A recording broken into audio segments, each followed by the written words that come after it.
Hello, Tar Heel Nation. Well, we're back, and that was a tough one. Live post game here, Wisconsin ending North Carolina's season 85-62. Rough way to go out. Just never got it for our guys. Thought I should at least do just a quick post game. At least I sent the link to Gil, so we'll kind of see if he hops in here or not.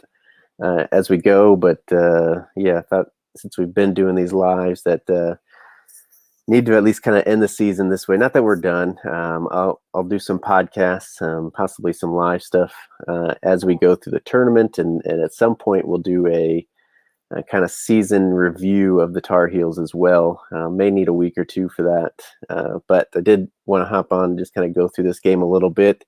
Definitely feel free to jump into the comments here and get your frustrations out. That was a rough one, a rough way to end.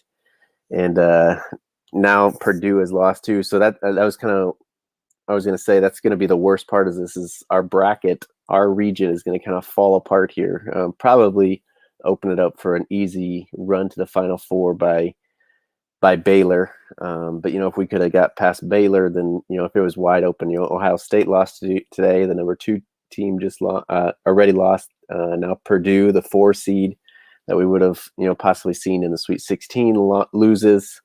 And so 300 is in here, says my guy. How's it going, man? Good to see you. I hope you're doing okay, and we'll survive that loss. There will be more, and so you can't handle the truth podcast pops in. Thank you for being here and watching. Says that was terrible. This is a bad matchup from the beginning. Their strengths was our weaknesses, and I knew we were done. I had some hope, man. 300 also says, not shocking to him. We've been up and down all year. Yeah, and we've been up kind of the last part of the season here. ACC was kind of an all up. Even the Florida State loss, we played pretty well in that second half to kind of come back and make it a game. So I guess we were kind of due for a down, but it just kind of stinks. Obviously, it ends Roy's 29-0 in the first round. The players know about that. I don't remember who. I think it was maybe RJ Davis on the Insider pod or something. They kind of asked him, "Are you aware of that he's never lost?" And they know it. They know the stat that Roy's never lost. But yeah, it's definitely you can't handle the truth. Experience showed tonight. I mean, they just manhandled us, and they talked about the stat of Wisconsin having an average age of 22 or whatever, being older than the starting lineup of the Chicago Bulls. I obviously don't want to get into a lot of stats here, but they actually out-rebounded us tonight, 37-33. I mean, they shot. I mean, we made Brad Davison look like a freaking All-American tonight.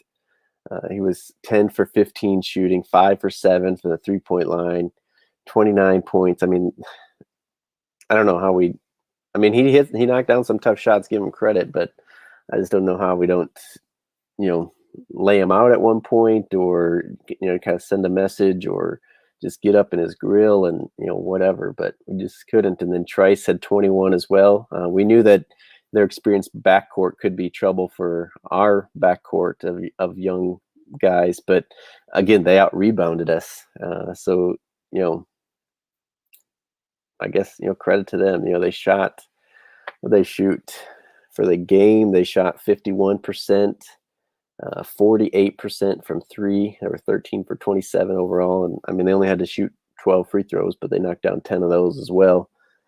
Whereas we shot, what were we for the game? 39% for the game. Same from 3.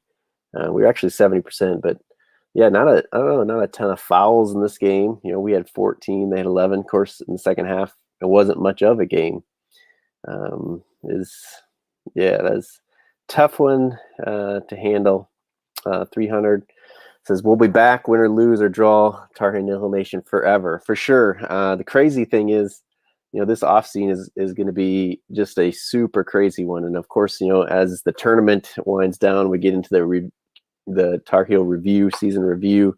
We'll talk about it more, possibly have hopefully Gil and Blake back for that. But hearing that we may have some transfers. Remember that anybody, not even just the seniors if they come back, but anybody that transfers this year is eligible to play right away. It's a free for all this, and it looks like probably going forward, but especially this year, everybody is free to play, even transferring within the ACC. So I've heard some guys may transfer.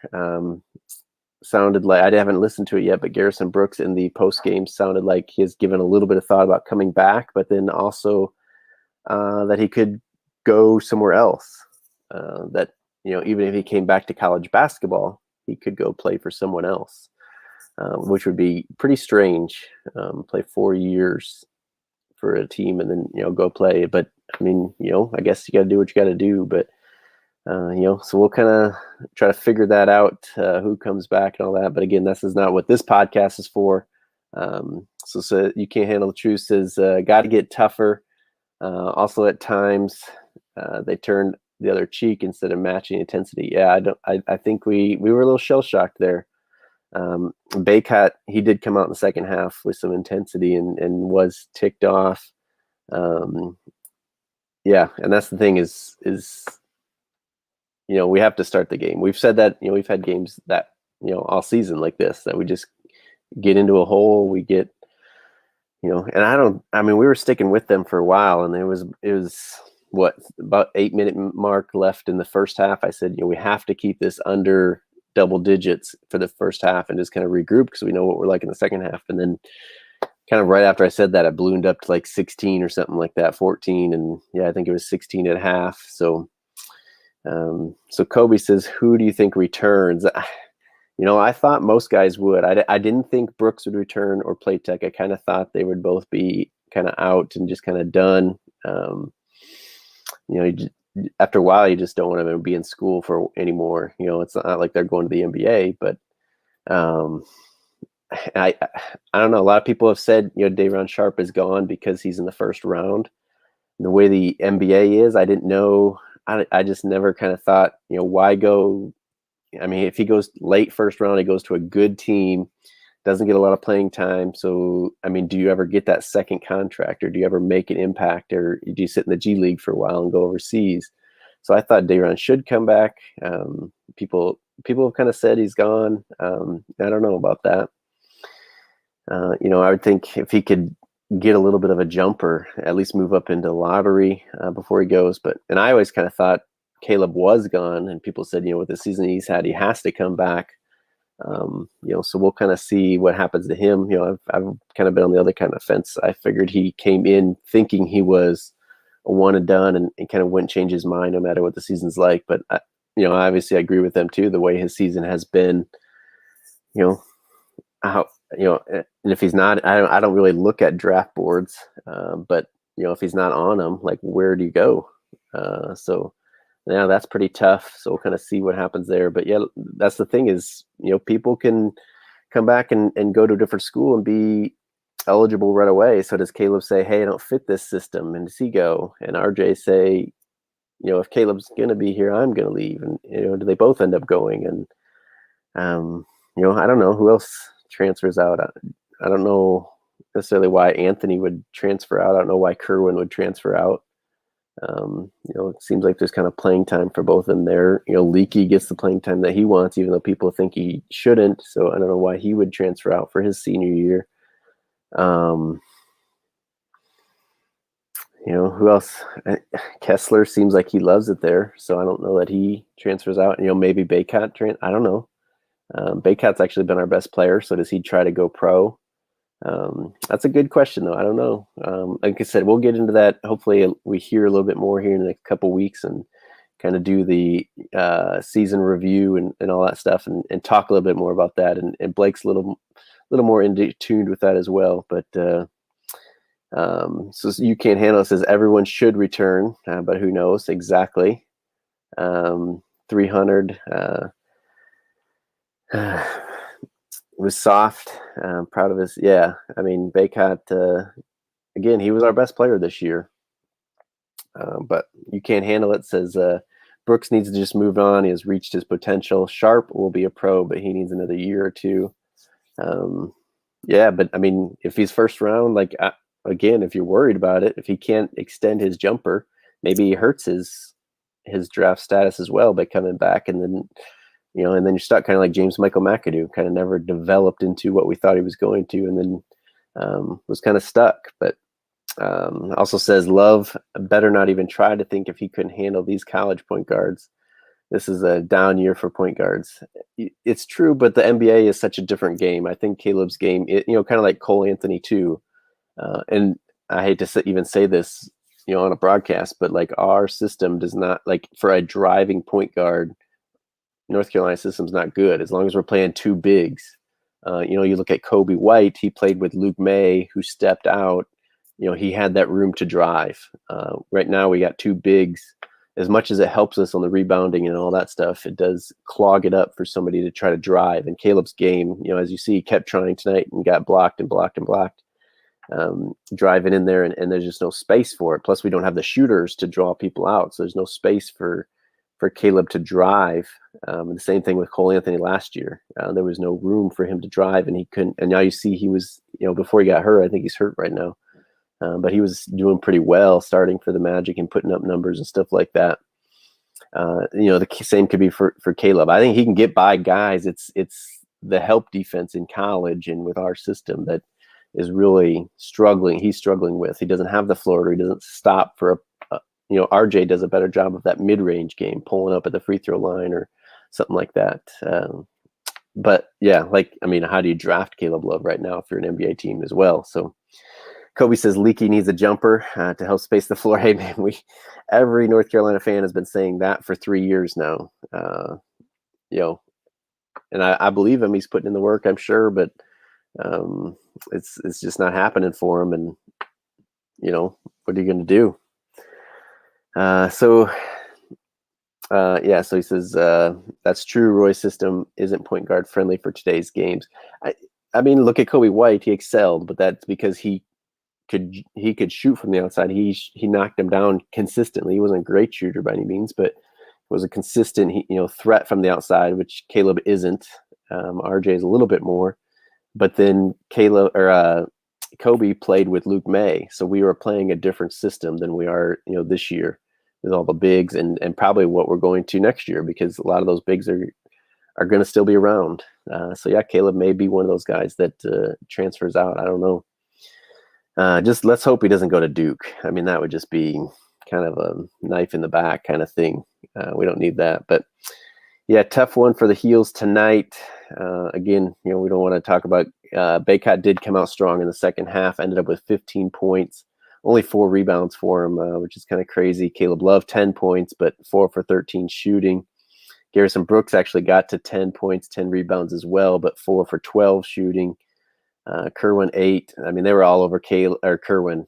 He could not get an open look. He knocked down 2 threes, a couple of free throws for his 8 points.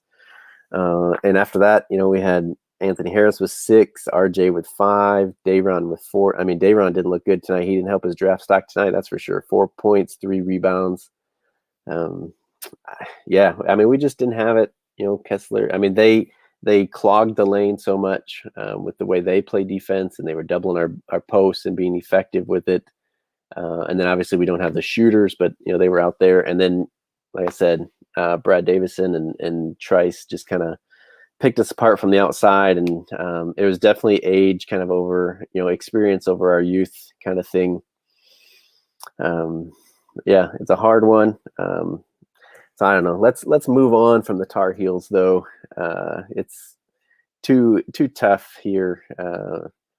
Todd, welcome in. Says not a good night to have ugly Heels come and play, out rebounded and out hustled. Yep, for sure.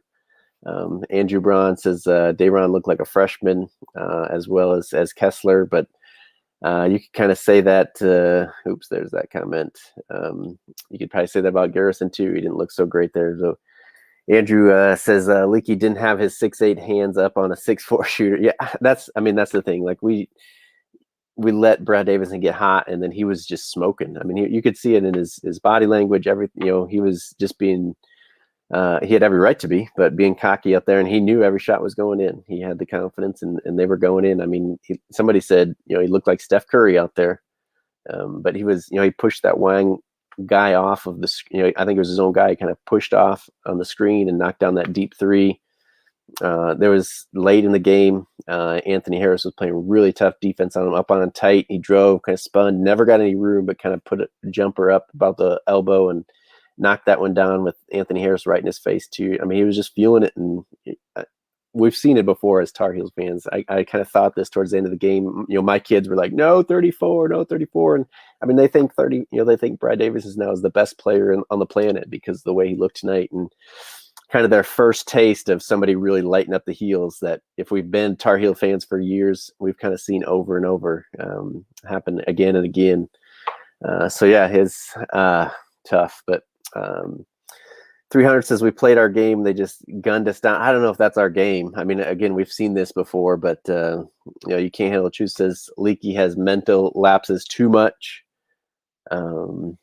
300, they shot us out of it, kind of like Auburn did last year. Yeah, they didn't. I mean, what did they have? I think at one point they said they were 10 for 20 from three. They ended up 13 for 17. I mean, Auburn was a little bit worse. They had 17 threes, but yeah, I get the point. But you can't handle it. Says Leaky goes to sleep a lot. Todd says we may have missed this, but only one who I would not debate as one and done. Dayron, the rest need to grow up and mature. Yeah, we kind of talked about that. I don't want to get back into that too much, but we'll see. We'll see what happens. Again, it's right now this year especially. It's not all about going pro though. Guys can transfer really easily. Andrew says, I can't remember a day when UNC under Roy has guarded the three well, for sure. His philosophy is to pack the paint because those shots are higher percentage and take chances with three-point shooters. Yeah, I mean, I think we've seen this over. And there's even, David Noel, I've heard there's other former players that have kind of said we help way too much. A guy drives and they're taught and, instinctively they just kind of help way too much and it leaves the open shooter. I don't know that we clog the paint. We get out in pressure, but yeah, I mean, I get your point there that everything is about protecting the paint and protecting the close shot because of the percentage, right? And it comes from Dean Smith. But yeah, obviously the game has evolved and three-point shooters have become much more efficient to where you have to do that. You have to pay more attention to them. So Kobe says Theo was a good defender with no offense. Can Leaky become that his senior year? I mean, at this point, I kind of think we've seen what Leaky is. I don't know. I mean, I think Leaky puts in the work. I don't think he's out there just expecting to start and everything handed to him. I think he puts in work, but I think we've kind of seen. I don't think he's as athletic, as quick as Theo was. I don't think he's as good as a decision maker as Theo was. Obviously, I mean, Theo never was a great shooter at UNC, but he's not. I think Theo was better than Leaky is. I think Theo, was just a better finisher going into traffic and stuff like that. But again, Theo played with Joel Berry, who could knock it down. He played with Luke May, who stretched it out. There was more room to drive in there. So it's hard to compare them as well. As far as defense goes, again, I think Theo is just a little bit quicker. And so I think that's what kind of holds Leaky back a little bit. I mean, he's a good defender, but Andrew says the philosophy is old school and just doesn't work in modern. Yeah, I mean, it for sure. I mean, I don't think we just abandon what Roy knows, but it definitely does have to be adjusted and changed a little bit. So you can't handle it. Says in today's game 3 is a layup. Yeah. But Andrew says Roy changing his system to guard 3 is about as likely as Leaky getting a jump shot. Yeah, unfortunately, I agree with you. I don't think it's going to happen. I don't know. I mean, we get burned, but I don't think it's so bad that Roy just kind of says, "Okay, we need to change it, start over." So Todd says, curious to see if anyone can somewhat close to the score prediction. I haven't looked yet, Todd. I know it's hard. I don't know if I saw anybody. There may have been one person that picked Wisconsin, and I don't know how close they were. But I don't think anybody saw us losing or had us losing by 23 and Wisconsin scoring 85 points on us. So I doubt anybody was close. But now that the season's over too, I have to kind of go back to the records and see who won the most predictions as well, have an overall season winner.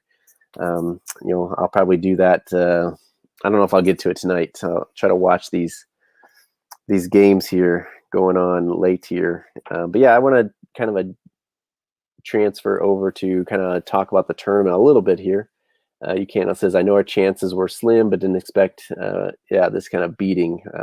Nobody did. Nobody saw this, but so who else has lost a Final Four team already today? I lost Ohio State. I had them. Of course, I just had to take us beating Baylor, just to be loyal. And so then I had, I tried to have North Carolina losing to Purdue, which obviously that didn't work out either. Purdue just dropped an egg to North Texas, and I was like, well, if we beat Baylor, we can't lose to Purdue. So I had us winning that one. So I had us losing to Ohio State in the Elite Eight. But obviously Ohio State too. That's the worst. I think that's not the worst. I mean, getting beat by that is just terrible. But it's what's worst is I think our bracket is just kind of opening up. Texas Tech is still alive. Arkansas is a good team. Obviously Baylor. We would have to get past Baylor, but like I said, if we could have beat Baylor, it's almost like our bracket was opening up for us to even make a Final Four run. But now we'll never know. Ohio State. Kobe asked, "Did Ohio break your bracket?" Pretty much. I mean, I had them in the Final Four. I didn't have them in the championship. So my Final Four is Gonzaga, Alabama, was Ohio State, and then Illinois. And then I had Gonzaga, Illinois, with Gonzaga winning it all in my bracket. So I mean, I still got my 2 championship teams, and I got my winner left, but. It broke that region for sure. I mean, my region is like all X'd out already after the first. Seriously, I mean, I have. I mean, Baylor won. I got them going on. Texas Tech and Arkansas and Florida, I had all winning. I have Winthrop winning the late game here tonight against Villanova, and then I had Texas Tech winning the next round, and that's it. I mean, if Arkansas beats Texas Tech, I'll have no Sweet 16 teams from this region. Now, this bottom region, I did pretty good. I had Tennessee winning the first game, and I've got all the rest. Obviously, Syracuse, I had winning. They're still to play. Rutgers is playing right now. West Virginia's got to play yet, but my bottom looks a little bit better. But Andrew says, thanks, Dan. Yeah, Andrew, thanks for stopping in, watching, and thanks, guys, for all the comments here. I don't know, you guys, what do you want? You want to talk more about the other brackets? Obviously, it's pretty big. Purdue goes down. Ohio State goes down. We've talked at length about North Carolina. How's everybody else's? Does most people have Baylor coming out of our bracket? I guess that's the easy assumption as the number 1 team. It would be for them to come out of our bracket. Is that who you guys had coming out of here? I mean, some great games. The game started off with overtime against Virginia Tech, Florida. That was a great one to watch. And like I said, this is one of my favorite days. Like the first, tomorrow's just as well, not just as good. It's just as good basketball wise. I think the close ones and the buzzer beaters come in a little bit better the first day, but also I think just the hype that we have the first day just makes it that much more exciting. And today definitely produced. Ohio State went to overtime. They ended up losing. Like I said, Florida won in overtime over Virginia Tech. Purdue went to overtime, lost to North Texas. Ours wasn't a game, but let's see here. Tennessee dropped. Anybody have Tennessee going on farther than winning the first game? I still have Winthrop, and I have Syracuse winning tonight. Obviously, it doesn't mean it's going to happen, but Syracuse is up right now, 25-18, with about 4 minutes left in the first half. Clemson is up 3 on Rutgers right now at halftime. We still got some games left here, so I don't want to talk too long. So Todd says, at least I got one score right. Exactly. Who can beat Gonzaga in the field? I mean, I don't have anybody beating Gonzaga. I have them going undefeated and winning. I don't know. Maybe it's tough for them to see somebody for the second time. They'll have to, if Virginia gets there, they'll have to play Virginia and beat them a second time. Iowa or Kansas, they've played already, so they'll have to beat one of those two people. One of those teams a second time. Alabama shoots a ton of threes, so I guess if they just go absolutely nuts, maybe they can. Florida State is long and athletic and can score, get up and down, maybe, but that's kind of Gonzaga's game. So I don't think Florida State could beat them. In the second round, I had Oklahoma getting, but they're missing one of their kind of key guys. So, man, I thought I had Missouri winning. I don't know. I'm gonna have to check. This is my written bracket. I'll have to check in my other bracket to see if I thought I had Missouri winning, and I kind of didn't mess with it because I heard Oklahoma was missing a guy. But so you do half your family graduated from there, the rest from Carolina. From Gonzaga, Todd? I like Mark Few, and if you watched a previous post, I think it was a post game, or maybe it was our bracket. I think it was our bracket breakdown. Blake kind of asked, if North Carolina doesn't win it all, or whatever, who else would you want to win it? And I said kind of either Baylor or Gonzaga. I like Mark Few as a coach. I think it would be good to have another undefeated team. That storyline there, just kind of add excitement to the season, to the tournament. Baylor, I like Scott Drew, so I wouldn't mind if he won. I'd rather have either of those over Illinois. Illinois obviously could. They're a good team. But yeah. So Kobe asked, how far did I have Michigan going? I had Michigan losing to Florida State in the, Sweet 16. And I almost had Florida State going to the Final Four, but I just couldn't. They're not a good enough team away from home, so we'll kind of see how the tournament goes for them. But Michigan is missing Livers, so I think they're a little bit vulnerable. I think I picked them before I kind of even thought about that. But Texas Bama, that was a hard game for me to pick. I kind of wondered if Texas could beat Bama there, and Texas could beat Florida State. I think they could beat Michigan as well. They're a heck of a team as well. But Baylor, Todd says half his relatives graduated from Baylor, the rest from Carolina. So like I said, I like Scott Drew. I wouldn't mind if he got a championship. I think he's taken enough crap for not being a good coach that I would be okay with him winning a championship there. But I don't know. I'm going pretty long here, 27 minutes. Appreciate everybody kind of being here. I think I'm going to wrap it up here. Go watch the second half of Clemson Rutgers, although that one 26-23 at half doesn't look like it's going to be too fun of a game to watch. Syracuse is winning right now over San Diego. Probably watch that one. It looks like Nova's got an early lead over Winthrop. I'm guessing West Virginia Moorhead isn't going to be a very good game. But yeah, I'll stay up and watch them, of course. And like I said, probably kind of done talking Tar Heels here for a couple weeks. We'll get back on. Make sure you are subscribed to the YouTube channel so you know when I go live. Hit that little bell so that you'll know when I go live. And you can jump on here and give your 2 cents, of course. And appreciate all the comments. Appreciate people watching. And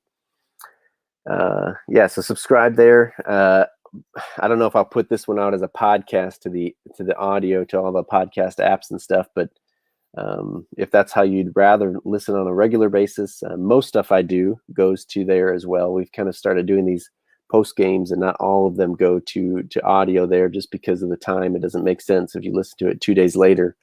Not quite the same as listening and commenting right on. And with this one, as many comments as I answered, probably won't put it as the audio. So yeah, would appreciate if you subscribe to the YouTube channel, so you can jump back on next time I go live. And make sure you connect on social media, Twitter. Got a couple other kind of messaging apps that I talk with fans, with you guys, Tar Heel fans, Tar Heel Nation, throughout games or other times, and obviously through the tournament here. But yeah, if you would like, Twitter, again, like I said, is the best place, at All Tar Heel Dan. But if there's other ways that you communicate, the Flick app is one that we've been using and kind of talking. I know a lot of you have, Todd kind of mentioned the prediction, score prediction contest. We do that every game. Obviously, that's over now, but watch on Twitter for that as well as we get into next year. But really, yeah, I guess that's that's what we got here.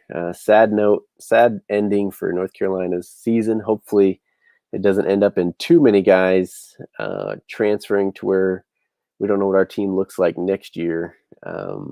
But very real possibility. But subscribe, and we will see you guys on the next one. We'll kind of go through probably after every weekend here in the tournament. We kind of put out a podcast talking about big games and upsets and just how the tournament's going. So I'd appreciate if you guys follow along with that and keep supporting the podcast. But otherwise, until next time, go Heels.